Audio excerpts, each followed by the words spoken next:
Hello and welcome to Pastor's Perspective, sponsored by Calvary Chapel, Costa Mesa. My name is Brian Perez, and let's get started. Our first question today is, wait a minute, I haven't even introduced who's here on the program with me today. Together again for the very first time. Oh, wait, that doesn't make sense. We've got Pastor Brian Broderson of Calvary Chapel, Costa Mesa, and David Zamora from Living Way Christian Fellowship in Fontana. Brian, of course, you're on the program all the time. David, you're on the program sometimes, but really, this is the first time you guys have been on together. First time? I mean, wow. David is, thankfully, a lot of times when I'm out of town, I can go to him and say, hey, could you fill in? And he's always graciously done that. Mm-hmm. But no, we've never been on together, so looking forward to it. Yeah, excited. It's going to be good. Yeah. Give us a call. So you guys came in from the missions conference today, day 3. Day 3. Going? Gosh, I think it is just going spectacularly, really. You always anticipate things are going to be good, and it's kind of better than I expected, really. I expected it to be good. Yeah. I've really been encouraged. Yeah. I would say that in the midst of just seeing friends and just having a great time, some of the things that I've taken away from the messages that I've listened to, I can say that from a biblical or spiritual perspective, it's been prophetic. Mm-hmm. I think every message has, at least in some of the takeaways that I've asked the brothers that have been here. They're just like, God spoke to me through that. Yeah. Yeah, that message this morning, Matt Finch. Yes. Matt he directs our Bible college in Jerusalem. And he, of course, lives in Israel, him and his wife. And they went to Israel originally just feeling God was calling them there. Elizabeth is Jewish, and so they were able to get their residency and so forth. They didn't really go with any plan to direct the Bible college. It just happened in the course of time that they ended up in that role. And Matt and I are pretty close friends, and I've had many wonderful conversations with Matt, but I've actually never heard him speak publicly, preach or teach behind a pulpit. And I was sitting there today just going, my gosh, I was getting ministered to, man. It was really awesome. Good. You still have goosebumps. There were just stuff on faith. I think whenever you're talking about the subject of faith, I'm just tuning in, David, so here's another interesting thing. So there's this guy on, I can't remember if it's Twitter or Instagram, and I see him, and he ministers in this dump in Kenya. And, I'll read his post and I'll see different things online. Lo and behold, he's here at our conference. And so somebody's introducing him to me in the back room, and I'm thinking he's somebody else. I go, yeah, I think we met before. And he's kind of looking at me like, no, I don't know if we did. And then it dawns on me, okay, this isn't the guy that I thought it was. And then I find out this is the guy who does the ministry literally in the city dump, one of the city dumps in Kenya, in the Nairobi area. And but as he was sharing about the gangs and all of that, I was thinking about you and about how God's given you that heart and kind of, ministering to that community here. And I was thinking, man, those guys need to connect. And then I saw you talking to him. Yeah. It's interesting that you were having those thoughts, because I was having those same thoughts when I was listening to him speak. And one of the things that I told him is, I says, I know that God sent you there. I go, because if there's anything I understand, it's how gangs operate. Yeah. And then I go, and so many people ask me, I want to minister in this type of ministry. Yeah. So what do I need to do in order to win them over, kind of thing? Yeah. This is what I'm telling him, right? Yeah. And I go, the number one thing I always tell people, be yourself. Yeah. And genuinely love them, because these guys know when you truly love them or not. Mm-hmm. And then he says, well, that's interesting, because when I had the meeting with them and I sat down with them, he says, I told them, this is what I want to do. They says, what do you want? And he says, this is what I want to do. I want to love you, and I want you to love me back. Wow. That's all I want. And so I says, you see, bro, that here would translate like amazingly. I go, this is what's so powerful. I go, because this is what I'm trying to tell people. Yeah. This is how you minister. If they know you love them, I go, because you got to understand the reason why they join that is because they find the love that they're looking for. Yeah. Now you got this guy who's coming in out of the country in that area there, and his name's David Hatfield. David Hatfield. Yeah. So I just told him, I go, what's interesting is that you said that. He goes, well, that's not the only thing I said. I told him, you guys have seen me here. You know who I am. Do you have a problem with me? And I just looked at him and I go, you said that? He says, yeah. I go, that's exactly what you're supposed to ask them. Is there any issues you have with me? And they told him no. And then he says, is there any issues you have with my staff? Not their family, not anybody you know, them. They said, no. Is there any issues you have with the 200 kids, not their cousins, their relatives, but them? And he said, no. Then he says, okay, then we're good. Hands off my kids, hands off my staff.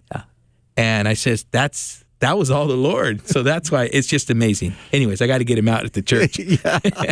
And I was thinking, maybe you guys take a trip over and. Oh, yeah. I was already thinking that as well. Good. Great minds are thinking alike.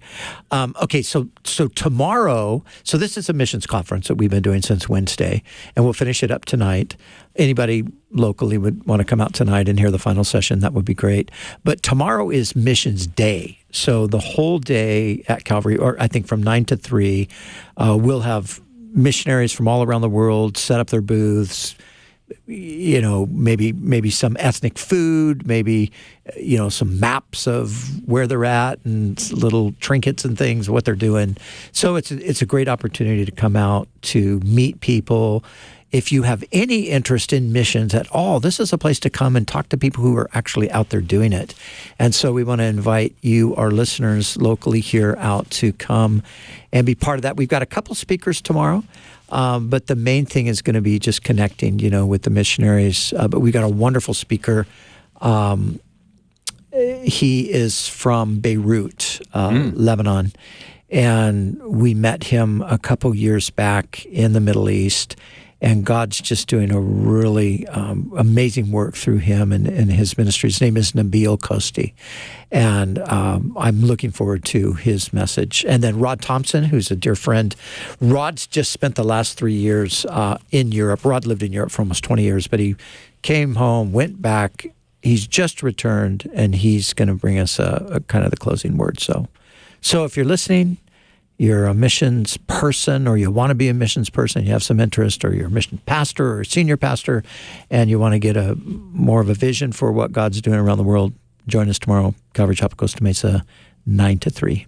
And would this be good for anyone, not just who's looking for something around the world, but even locally? Because there's a lot of ministry to be done here.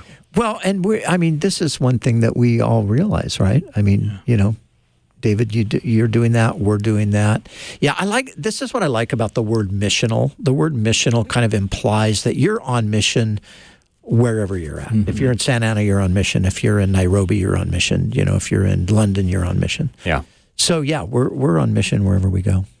I like that. Yeah, it's going to be good. But I want to talk to David for a second because him and I were having a conversation yesterday that was really fascinating. David has, along with the church that he pastors, he has a kind of like a recovery house for guys, mostly that come out of prison, but not all of them come out of prison, right? Yeah. And it's a place where guys can go and they can kind of get their bearings back, get reestablished, get established in their faith, and hopefully go out and be productive servants of the Lord and society. So we were talking about that, and then somehow we got on the topic of a ladies' house. I don't remember how we got on that topic, but and you said we don't have one, but we're moving in that direction. But then you told me the story about this gal. Yes. And I'd like to hear that again, because I was trying to tell Cheryl this morning, I was getting it all mixed up in my head. But before he jumps in, so some years ago, I can't remember how many years ago now, we made a movie together, right? Yep. Me, you, Tommy Cota, Jose Hernandez, David Trujillo, Riley Taylor. He was our producer. And the movie's called The Neighborhood. And this is the story about David and the 3 other guys who grew up in these neighborhoods, ended up in the gang life, ended up in prison or jail, and eventually ended up coming to Jesus, and all of them have also ended up pastoring churches. And so we made this movie years ago, but here's the thing, when you told me yesterday, it's like that movie's still making its rounds, and God's still using it. That's what blew my mind. Yeah. So tell us a little bit about that. Well, so one of the interesting things about that is initially when, we kind of started doing this whole thing with the movie, I had two conversations, one today and one yesterday. And one of the guys today that I was talking to, I says, one of the things that I had told, my pastor when he brought this to me and said, hey, I want to do this, but with a couple of guys kind of thing. And I told him, I says, I'll do it, but I don't want to talk about like the gang stuff that we did. I want to talk about why we got involved in this stuff. So it went, into our history and things like that. So I think that's what's made it so effective. Mm-hmm. And I remember when it came out, big within Calvary, right? Mm-hmm. Everybody's like, come on, you guys come out and speak. And I'll never forget what Pastor David Guzik told me. Because I told him, I says, there's a lot of like, go here, go there, but I just want to pastor the church. Yeah. And I'll never forget what he says. He says, David, let the film do what God intended for it to do. Mm. It'll minister a lot longer than you. And you know what? So that just was like a relief, right? Yeah. Then I'm getting all these letters at the church from men and women in prison. Then we went on TBN, remember that? Yeah. And they broadcasted it. So anyways, I get this letter from this lady, and her name is Letty Cepeda. And she's in Chowchilla prison. She's serving 51 years to life. Wow. And just the whole dynamic, it's the typical story of, the gang life, getting busted, and then, you're not going to rat on someone. So what we call it is the code of the streets. So obviously she abided by that. So here she is in prison for something she didn't do, but that's just the way things are. Mm-hmm. And she, the Lord just finds her there in that prison. I'm always reminded of that quote by Corrie ten Boom. I always quote it, there's no pit too deep that the love of God cannot reach in and save still. Yeah. That's exactly what happened to Letty. Yeah. Then she reaches out to us and she starts this program in there. Mm-hmm. It's called Gangs. It's all lifers in Chowchilla prison, women that are serving life terms. And so anyway, she uses the video as curriculum. And she says, in the story, she goes, your story resonated with these ladies time and time again. They're like, that Zamora guy. Mm-hmm. And I think it had to do with me talking about the sexual abuse. Mm-hmm. I think that relates to them a lot in that regard. So anyways, because she did make mention of that. But so now she gets transferred to another prison here in closer in Chino. She was in Chowchilla. The warden actually wrote her in the prison over there, said, I heard you're doing this program for lifers, and they're getting out. Mm-hmm. And she goes, we don't have anything like that here. If you desire a transfer, I'll approve it. Because you can't just transfer if you want. Like, you got to get approval. I mean, how often does a warden write a prisoner? It's unheard of. I've been to prison. I never heard of that. So the Lord's doing some great things, and she calls me, every now and then. I'll get the call in, and she'll talk and just tell me what's going on. But anyways, to make a long story short, I told her, you're going to get out. Mm-hmm.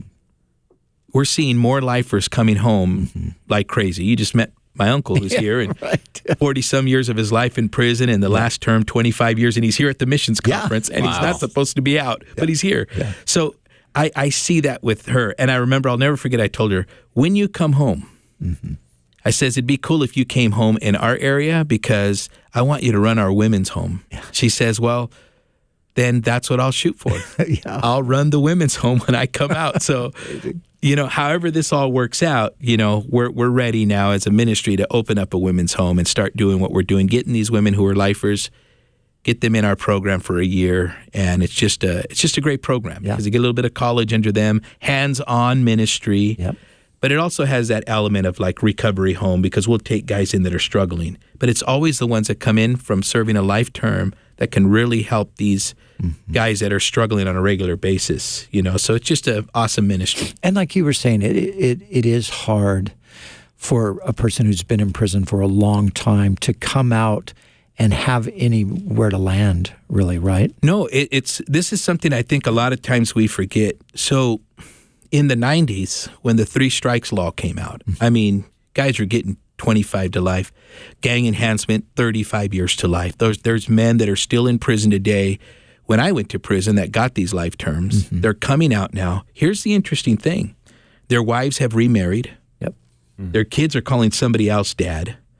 Their parents that they could probably go live with are older in age, probably already dead, one or the other. Their siblings are married with their own grandkids and their own home. So they come out here really to nothing. Yeah.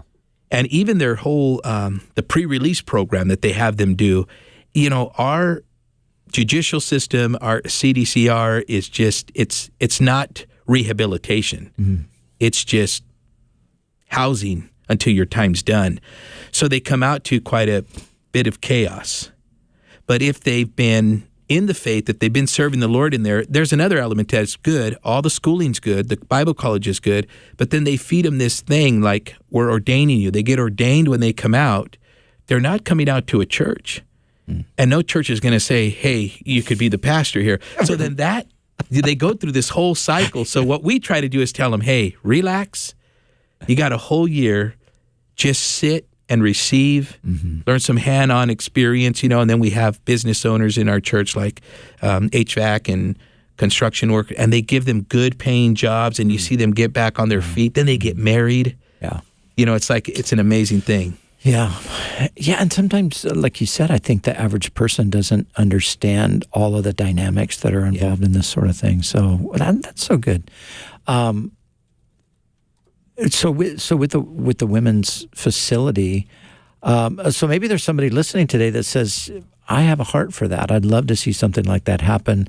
Maybe you would even say, I actually have some money that I'd want to contribute. How could they connect with you on that? Yeah, they could just reach out to livingwayfontana.org. That's our website. And they can call the church office. It falls under what we call Living Way Missions. We planted several churches, and the men's home falls under that. Because for us, it's not like the typical Christian church that has a recovery home. To us, it's a mission. Yeah. And when you leave the double doors of our church, it's a small little foyer, but there's a powerful sign that says you are now entering your mission field. Right. Yeah. And so that's how we treat those ministries. So they could call the church office and just say, hey, or you might have property in Fontana. You might have something that's right there, because that's where we want to be at, where we're serving in our community. But yes, we would definitely. And, maybe you say, well, I would need a tax, deductible. Yeah. We got that covered. It's all good. However. We can cover that. Yep. Cool. So you can find out more at livingwayfontana.org. The church office phone number is on there too if you'd prefer to call them, or I'll give it to you right now. It's 909-823-4404. And if you want to watch the neighborhood film, you can go to theneighborhoodfilm.com, and I think you can order it there, or you can also watch it on Vudu, VUDU. So check that out. I was up in Seattle I don't know, a month ago, 6 weeks ago, I can't remember what it was. But on my way home, I ended up, sitting next to this gal, and somehow we got in a conversation. And then she starts telling me that she showed me a picture of her son. And she was a white gal, but she had a black son. And he was 18 years old or 17, and he was a kind of a star football player. Well, she began to tell me the story about how, his mother was a drug addict, and she ended up with cancer, and she ended up with this child, adopting this young boy and raising him. But his mother and he were kind of living on the streets, and, just a horrible situation.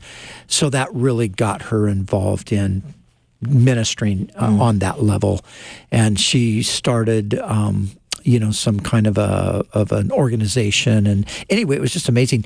And in the process, somehow the neighborhood film came up, and I told her, well, a few years ago I made this film, and so anyway, I've just developed this friendship with her, and she's like, I want to do everything you guys are doing. I love this. Let's see how we can work together. So who knows? Awesome. Maybe there's a triangle, where, because I was showing her some of the stuff that's happening back in Philly, West Philly, with Aaron Campbell as well, and what they're doing with a Level Up thing. So there's so many opportunities. And there's so much need. Yeah. It's unbelievable. And you think about it. Did you hear recently? Are you familiar with Level Up and with Aaron and what he's doing back there? Yes, Okay. yes. So just like a week and a half ago, one of the mentees, a 20-year-old kid, was shot and killed on the street. And I met this kid. And, he was one of these guys that Aaron kind of had under his wing and was kind of bringing him along and also, this devastating thing. I mean, just the whole community's devastated over the death of this kid. And but you look at this and you see, the mayor's office, the governor, they're all aware of all of this stuff, but they can't do anything about it. They don't have a clue how to fix it. Yeah. And this is where the gospel comes in. Absolutely. Right? Yep. I mean, who was going to fix you? Yeah. Besides Jesus. Exactly. Yeah. That's the beauty and the power of the gospel. It's, when Paul says, "For I am not ashamed of the gospel," I just love the next part, "for it is the power of God." That's exactly what it is. I mean, I always say this in my testimony, 6 different institutions, one in the state of California, none could rehabilitate me. Yeah. And all it took was that one prayer, and it was just like, not even like in the name of Jesus or not. I was just like, God, if you're the God of the Bible, if you're the God that this man says you are, if you're God that my mom says you are, then take this drug addiction from me and I'll give you the rest of my life. And if you don't, then I don't need you in my life and I'll die a dope fiend. I mean, is that even theologically sound? I mean, but God used that bit of faith. That's mustard seed faith. That's it. And that's why I always tell people, from that point on, I didn't know what I was. All I knew is God was real. Yeah. And nobody could ever change my mind because I've never touched heroin since. Wow. Whenever I tell that story, I myself, I'm like, unbelievable. You just told it on the Back to Basics radio program recently. Did I? Within the last couple of weeks, on your Somebody study. told me, hey, Pastor Brian mentioned you.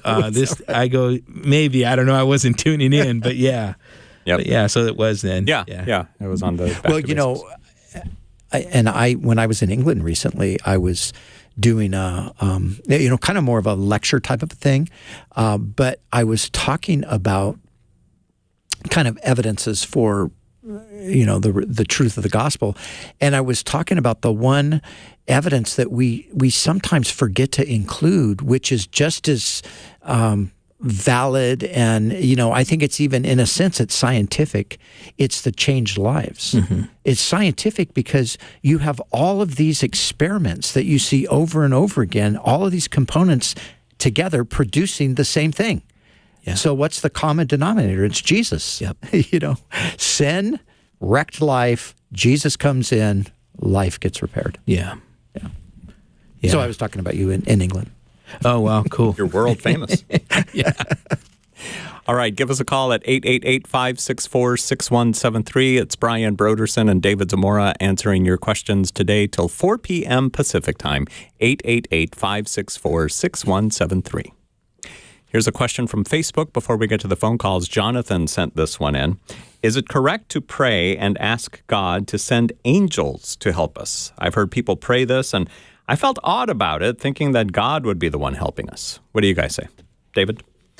Well, I think to pray to angels is probably something I wouldn't do, but you pray to God. And that doesn't mean that God will not send ministering spirits, as the Bible calls angels, in the book of Hebrews, But to pray for God to send that specifically, we can say things like, Lord, encamp your angels, because it's biblical. It's there. We've seen the Lord do that. But I would say to pray specifically, send an angel to do this. I think just, Lord, protect us, Lord. Send your angels about us, because a lot of times that's what happens. The spiritual warfare, there's a realm that we don't see with the physical eye, and it's spiritual. And we've seen angels in scriptures bring messages. We've seen the archangel Michael do his thing against Satan, contending for the body of Moses, and they're ministering spirits. And the Bible even says to take note of the people that you do a good deed with, because you might be entertaining angels. So, but yeah, I don't see anything wrong with saying encamp your angels around us, protecting us, things like that. Any thoughts, Brian? No, that's great. Yes, it is. Here's a question from Steve. He wants to know if the Amish are Christian. Well, I think just like any other group, are the Catholics Christian? Are the Episcopalians Christians? Are the Baptist Christians? Are the Calvary Chapel people Christians? Some, yes. Being a Christian is something that you personally connect with Jesus, and there are obviously Amish people that have done that. There are also Amish people that are just part of a culture and part of a religion, and it's a way of life, and they live that way of life, but they don't necessarily have the connection with Jesus. I mean, the reality is, according to the Bible, you are a Christian when Christ dwells in you, and Christ dwells in you by faith. So if you haven't put faith in Christ, you might belong to a church or a denomination or something like that, but it doesn't mean you're a Christian. Mm-hmm. Christian is a very personal thing that you have received forgiveness of sins by receiving Christ. So the Amish aren't born Christian. No. Nobody is. Nobody is. Right. That's right. Steve, thank you for sending in your question on Facebook Messenger. Let's go to the phones now. Debbie is on, and here's a very interesting question here. Go ahead. Hello? Hello. Hi, what's your question? Okay, so my daughter, who is not a believer, she has outright said she doesn't believe in God, but she has a new boyfriend. They've been together for almost a year, and he does say that he's a Christian, but he doesn't read the Bible, and he also says that he doesn't believe that the God of the Old Testament is the real God. And he also says that he found Jesus during an LSD hallucination. And I just don't know how to say that, you're like, not that this isn't the real Jesus, but because I don't want to like discourage him from maybe exploring his faith more, but I just, it's a hard situation. Well, let me ask you this, Debbie. Is there anything in his life that you would look at and think, I think he's a Christian? Or is it just simply he says I'm a Christian and this is how I became a Christian? Well, we've had some discussions, and he does like profess like grace and things like that, but like in his behavior necessarily, no, not really outwardly. Yeah. What do you think? Well, a couple of things here. The fact that he, kind of has somewhat of an idea of, Jesus. I think when you have people who have had an experience, we call it a religious experience on drugs and, LSD, that's more of like your era, or mine's more like heroin and, stuff like that, Pastor Brian. But anyways, these kind of trips sometimes, I know guys that have had some genuine experiences where like the Lord, like I think of Jeff Johnson. Yeah. That's a trippy story. But this is kind of like a Jeff Johnson experience right here, right? So, but it seems like he's searching, and, the Lord took 2 years to completely remove everything. After my heroin addiction, I still drank, I still smoked, I still cussed, but I went to church, and I wasn't a heroin addict. And the Lord worked those things out of me, and now here I am 23 years later, and I'm a senior pastor. Yeah. So. Yeah, and you were a Christian from the moment you cried out to the Lord that Correct. night.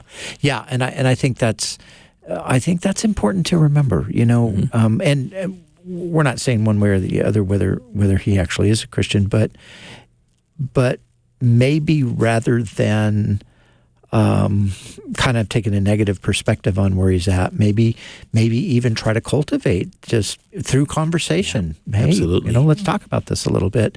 And, his thought that the God of the Old Testament is not the right God.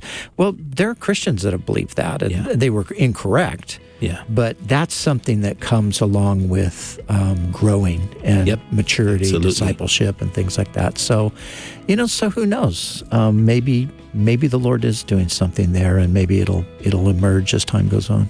Yep.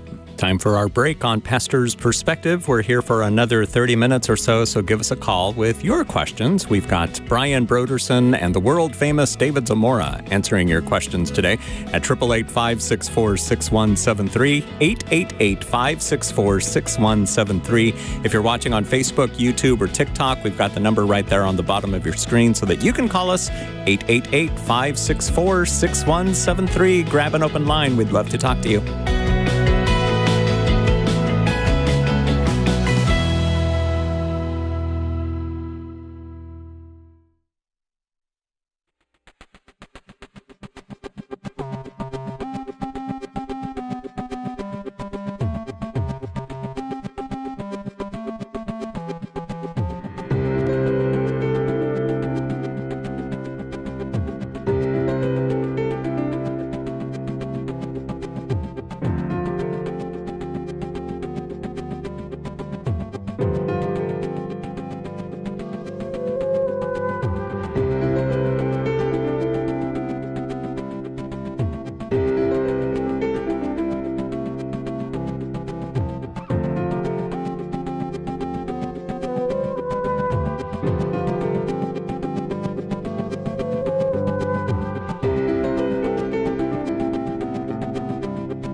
We're back on Pastor's Perspective. 888-564-6173 is the number to call. My name is Brian Perez, here with Brian Broderson and David Zamora. Brian's the pastor of Calvary Chapel, Costa Mesa. You hear him on the Back to Basics radio program. And David Zamora is our special guest. He's the pastor of Living Way Christian Fellowship in Fontana, out in the Inland Empire in California. He's got a radio program, too. It's called Living Way.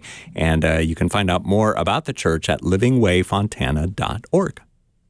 Now, during the break, you guys weren't listening. You guys were either hearing music or commercials or something, but the three of us were in here talking, and I overheard Brian and David talking about something, and thought it might be good to share it on air. Yep, right. So well, take it away. At the end of the last call, David had mentioned how, he had come to faith and was delivered from the heroin addiction. But then there was a couple of years where the sanctification process, was at work, and he was growing, but still having some issues and things. And I just said to him, it's so important to remember that. It's important to think about that when we minister to people. And then I was saying that I think, one of the things that I've learned over the years, many years now, 40 years of pastoral ministry, is that God works more mysteriously than I realized he did, maybe back in my younger years.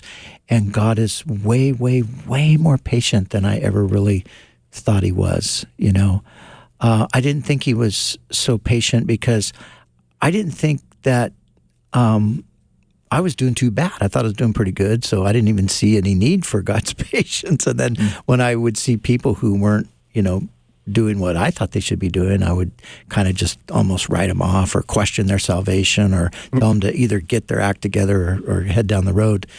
And I look back now and I think, there came a moment where I realized, I'm not as holy as I actually think I am. And God he's been really patient with me. And that helped me to then start thinking about that in regard to other people. And, I've had this experience, maybe you have too, David, and I've said this.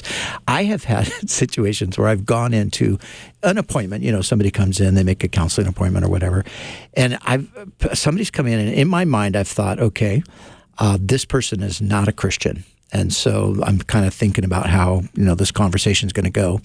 2 hours later, I'm like, this person actually is a Christian. Mm-hmm. I didn't realize it. But, the deeper you dig, the more you go, you realize. On the other hand, I've had people that come in, I think, oh, yeah, this person's Christian. This is how it'll go. 2 hours later, I'm like, you're not a Christian. So, yeah. It kind of goes with what I always say, especially with dealing with people in recovery and being an inner city church. The ones that you think are going to make it, they don't. Yeah. And the ones that you're like, they ain't going to make it. I don't even know why we're wasting our time. They do. Mm-hmm. And then it's even like ministry. The Lord's like, kind of like, we're praying for something. And then I'm like, oh, Lord, this person would be good. This be ideal. They're. And the Lord's like, no, it's not the person. It's this one. And it's like, I don't even like that guy. But the Lord's like, that's the one. And then it's amazing to see what God does. And it goes back to what you said in the break. Yeah. We don't realize that God mysteriously works far greater than we could even imagine or think. That's an amazing thing. Yeah. It's like the story of King David. Yeah. When brother to brother to brother, that guy. Nope. Yeah. It's the little kid out back. Yep. Exactly. Yeah. I thought of that. Yeah. Yep. That's exactly it. All right, 888-564-6173 is our number. Want to do another one from Facebook before we go to the phones. Valerie sent this one in from California. Is it true that God only allows you so much grace and then he'll abandon you? What do you say, David? Well, in the book of Romans, Paul talks about, those who will be turned over to like a debased mind kind of thing. I think a lot of times people grab that and they say things like, well, you can exhaust God's grace. The Bible says don't use the grace of God as a cloak. I think in that regard, when we say, I think they call it greasy grace, I'll live however I want because God is gracious. I think that there's nothing within our human ability or efforts that could ever exhaust the grace of God. For one, we don't truly have a full understanding of the grace of God. I still sit here today and say, Lord, why me? That's trying to grasp that. But I do believe that there are people that in this world that will just never accept Jesus as their Lord and Savior. And so if we take it within that context, my personal take on that would be, sometimes people come to that, and it's probably not a popular term, but it is for me, they can resist the grace of God. Mm-hmm. It's not irresistible. It can be resisted. I know because for years I did till I was about 21 years of age. Mm-hmm. Then I accepted the Lord God. But I don't think God, I taught here a few years back at a pastor's conference, and I talked about the grace of God that pursues us. Mm-hmm.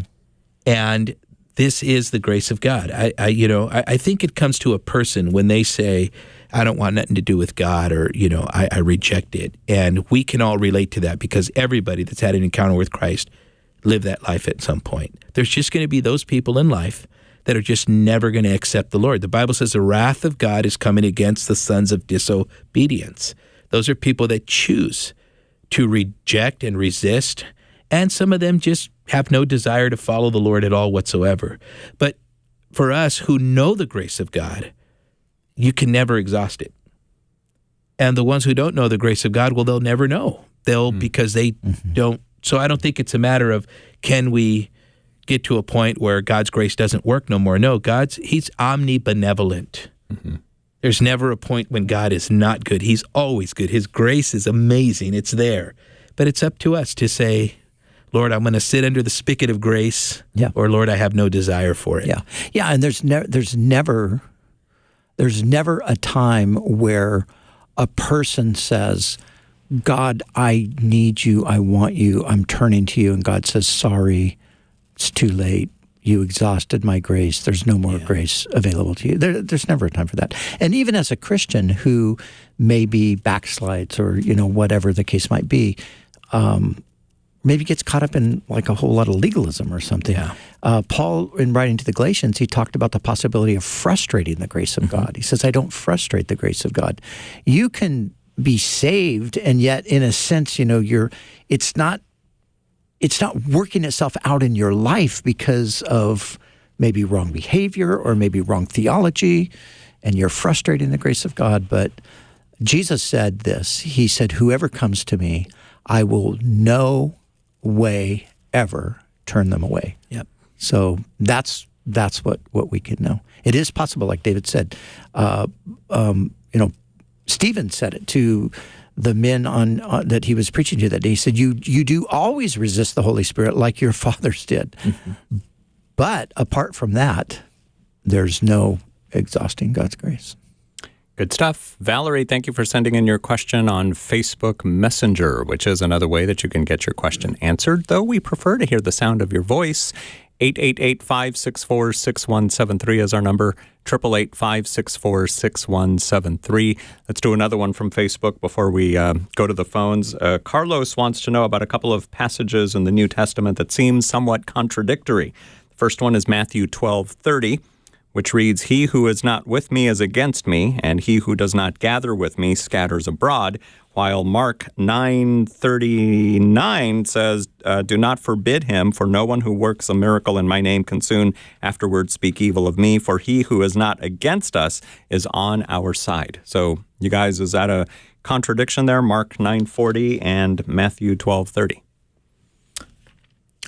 I'm not quite sure where does there seem to be the contradiction? Well, let's see. Matthew 12:30, "He who is not with me is against me."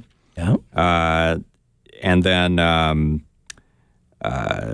"Do not forbid him, for no one who works a miracle in my name can soon afterwards speak evil of me." Mm-hmm. So you're right. I don't see what he's actually talking about.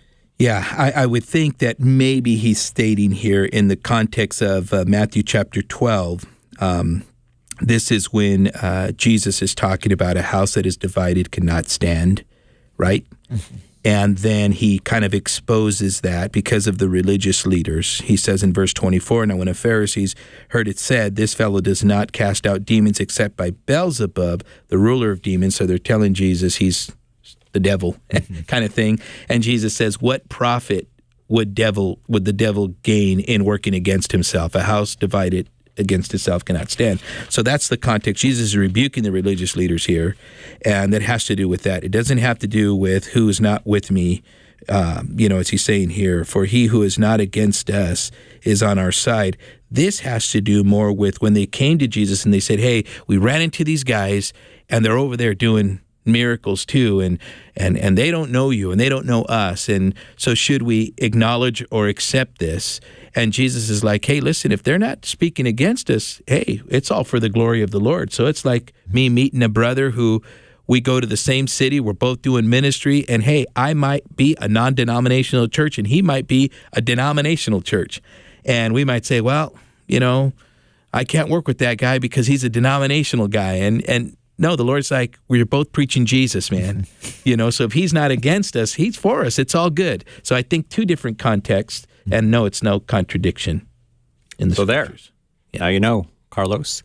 But where do we fit that in with like the Mormon church? Because a lot of people think that they are, if we see somebody reading their Bible and we just think, oh, well, look, they're reading the same Bible I'm reading. Yeah, well, you have to realize that the Christian faith is a faith that's rooted in history, and one of the major components of it is truth.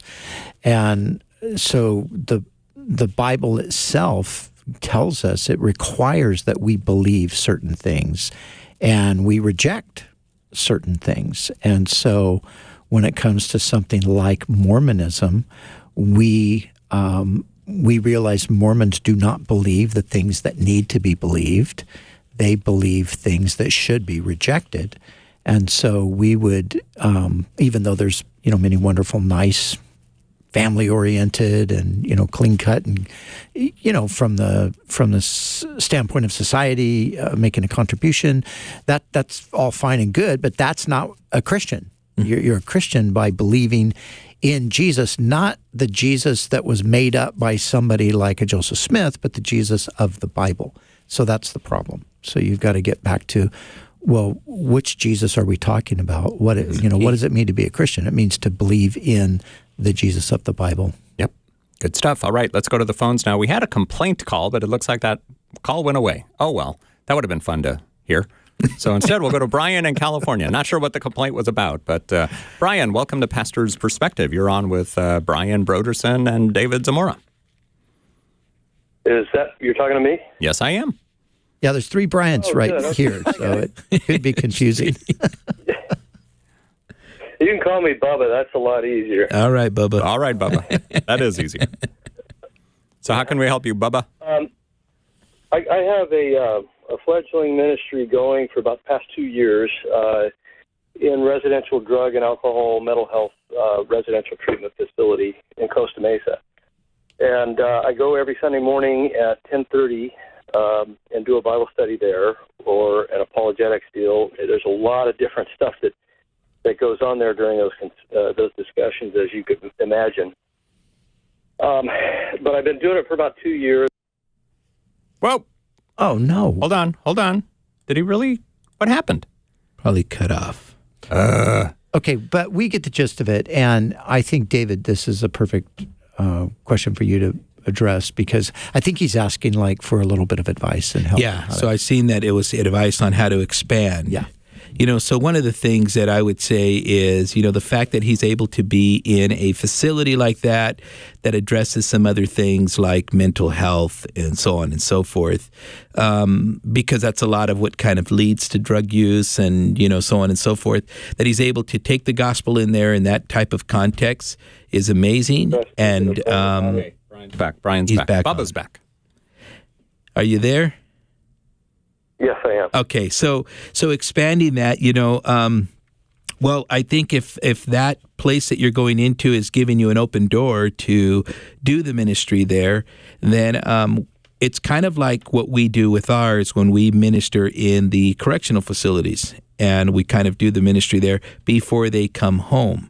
So in essence, the expanding this drug and alcohol ministry, I would say, is do a Bible study outside of there. And now you're giving them a place to come to after they're done with their program.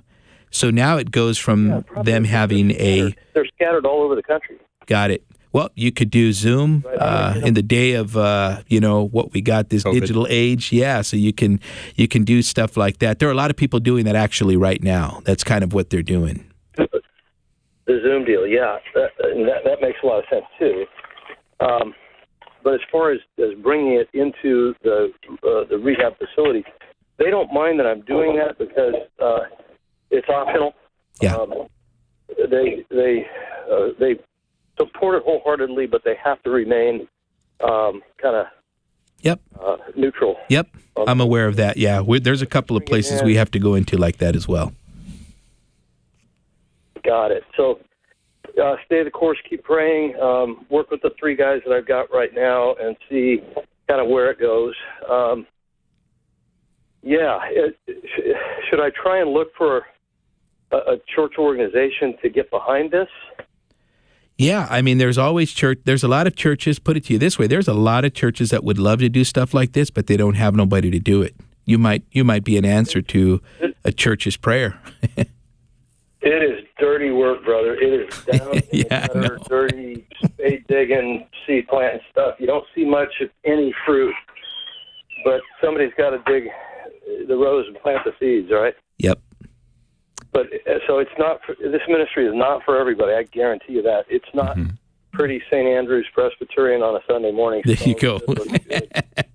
No, it's not that. Yeah. Okay. Well, maybe I could leave my number if you guys, if you think of anything, if anything pops into your head, just give me a buzz and let me know. I'll take any advice I can get. Got it. Sure. We'll put you on hold and you can give your number to our screener. Thanks for calling us today on Pastor's Perspective. Bubba, 888-564-6173 is our number. Well, just to kind of play off of what Bubba said there, that ministry is not for everybody, right? No. I mean, we were talking at the conference this week, and I was teaching in the first session, and I just sort of said, for some reason, I don't remember the context, but we need to minister based on calling, not need. There's needs everywhere. My goodness. I mean, if we just went out and tried to meet every need, we'd exhaust ourselves. We'd kill ourselves. So you want to be called, and God calls you to things that he equips you for, gives you a heart for. Doesn't mean they won't be difficult at times or challenging, but nevertheless, he sort of makes you for it, and you sense that. Yeah. And then there's places where you're like, I don't think I was made for this. Yeah. Yeah. I've been in both. I've been in the places where it's just like, man, I was created to do this, and I've been in other places where I'm like, I don't think I was created for this. Like the city dump ministry that we were talking about at the beginning. Yeah, I could visit the city dump, but I don't think I was created to live at the city dump. But you never know. Yeah. All right. True. Now we've got a question about eating pork. Hannah from Virginia. Welcome to Pastor's Perspective. Hello. Can you hear me well? Yes, we can. Cool. So I just had a question about this verse I found. It was Isaiah 66, verses 17. Would you like me to read it? Sure. Okay, so it says, those who consecrate and purify themselves to go into the gardens, following one who is among those who eat the flesh of pigs, rats, and other unclean things, they will meet their end together with the one they follow, declares the Lord. So this verse, it seems like it puts eating pork in a negative light, and it seems like the Lord detests it. So I'm wondering why, in churches they teach that it's okay. Why do Christians eat bacon, but we're not allowed to eat mouse? Not that I want to eat mouse, but yeah. maybe it's a delicacy or something. I don't know. Yeah, I just want to do things that the Lord doesn't, and I just want to, do my best and to follow Jesus, and he didn't eat pork and stuff like that. So I'm just wondering why. Yeah. Well, Hannah, you're reading from Isaiah, which is fantastic. Isaiah's a great prophetic book. But it's part of the Old Covenant, and it has to do with the covenant that God made with the nation of Israel. And part of that covenant included these dietary laws, restrictions, and so forth that the people were obliged to follow. But when we come to the new covenant, those are not transferred over into the new covenant relationship with God. So now we're coming into a new covenant. It's no longer a national covenant, but it's people from all over the world. And there is no particular dietary restriction under the new covenant. There are certain things that the law of Moses forbid people to eat that I 1,000% agree with, like the mice or the bats or some of those other crazy things that people would eat. But there is no requirement under the new covenant that we abstain from those things. And a great place to see this picture, there was something bigger being taught, but it was included in Acts chapter 10 when Peter is at the house of a man named Simon, the tanner, and he falls into a trance, and he has a vision of a sheet coming down with all kinds of animals on it, and there are unclean animals. And the voice says, "Rise, Peter, kill and eat." And Peter protests and says, "Lord, I have never eaten anything unclean." And the Lord says, "Do not call unclean what I have cleansed." Now, the bigger picture is God's talking about the fact that the gospel is going to go to the Gentiles are going to be welcomed in. But the Lord uses this image of these animals that would be unclean under Judaism, but that is no longer the case under the New Testament. Now, how do we know that wasn't just an analogy?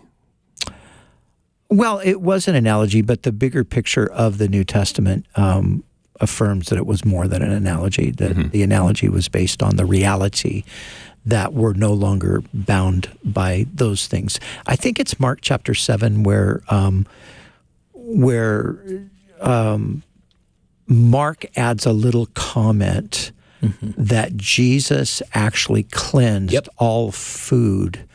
What was What did Mark he say 7, before that? yeah. So basically stating that that Jesus has cleansed all food, and then Not what goes into a Yes. person defiles them, but Yeah. what comes out of them. Yep. Oh, yeah, verse 17. Mark adds that. Yep. Yeah. No. And then so you kind of add with that, Mark 5:17, Jesus says, I come not to do away with the law, but to fulfill the law. So that's one aspect of Jesus doing that. And then Colossians chapter 2, verse 16 says, let no one judge you in food or in drink or regarding festival Yeah. or new moon or Sabbaths. And so, Jesus changed all of that for us. And so I eat pork. Happily. Yeah, I do. so this verse in Isaiah, it's talking about the context of it is it's talking about in the future. So even though it's written in the Old Testament, it's a prophecy saying what's going to happen in the future. That those who, purify themselves, consecrate and purify themselves, and those who, eat these unclean things, it says they'll meet their end. So even though it's written in the Old Testament, it seems it's talking about in the future. Well, it's talking to, remember, it's talking to Jews. It's talking to Israel. And there will be a future restoration of the covenant with the people of God, but it won't be with those same kinds of restrictions. Isaiah is just using language and imagery that would be familiar and describe the reasons for people being cast out. So, Yeah, even in the New Testament, like that, Paul's dream, because the point of the story was to not treat Gentiles as unclean. The point wasn't to say that we can't. Well, it was both. Everything. It was both, but the point in Mark 7 was to say that Jesus has cleansed all food, and the passage that David read from Colossians is really the best passage for it all, because it includes the Sabbath, which sometimes people get hung up and say, well, how come as a Christian you're not keeping the Sabbath and the various festivals?